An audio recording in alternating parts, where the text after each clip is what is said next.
Hello all, welcome to UPSC. Instead of the daily today Hindu news analysis, I wanted to do something different, like I did for writ petitions, different types of writ petitions and fundamental rights. So we'll go through what are the constitution features that we borrowed from different countries' constitutions. For example, before the independence, there was a Government of India Act 1935, from which we have borrowed the federal scheme of things and the office of governor and the judiciary, PSCs, emergency provisions, and administrative details. These are the concepts that we have borrowed from the Government of India Act 1935. And from the British Constitution, we have borrowed the parliamentary government format and the rule of law, legislative procedure, single citizenship, cabinet system, prerogative rights, parliamentary privileges, and bicameralism. These are the features that we borrowed from the British Constitution. And then there is US Constitution.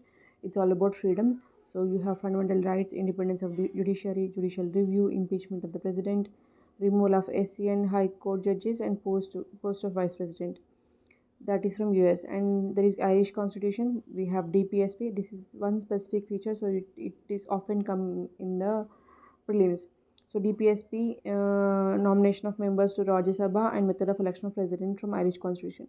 And from Canadian Constitution, we have federation with a strong center, vesting of residuary powers in the center, appointment of state governors by the center, and advisory jurisdiction of the SC. So who the power paradigm shifting to center is coming from Canadian Constitution. And then there is Australian Constitution, where we have the concurrent list, freedom of trade and commerce and intercourse, and joint setting of the two houses of the parliament.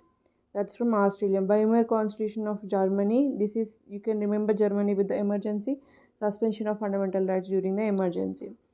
I think it's pretty easy to remember Germany with the emergency. And then Soviet Constitution, fundamental duties. This is also important because it is unique, and ideals of justice in the preamble. French Constitution, you can relate it to a French Revolution. So we got the Republic and the idea of liberty, equality, and fraternity in the preamble from French Constitution, which are derived from the French Revolution.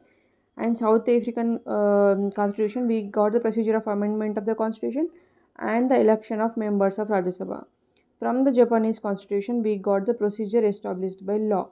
So these are specific features that we borrow from specific countries. So remember what is unique and not what is common. And something related to parliament is most likely with British, and something related to president is more likely to be with US. So you just relate to it in the way that makes sense to you. So it is easy to remember. And there have been several questions from this concept in prelims. So remember. Thank you.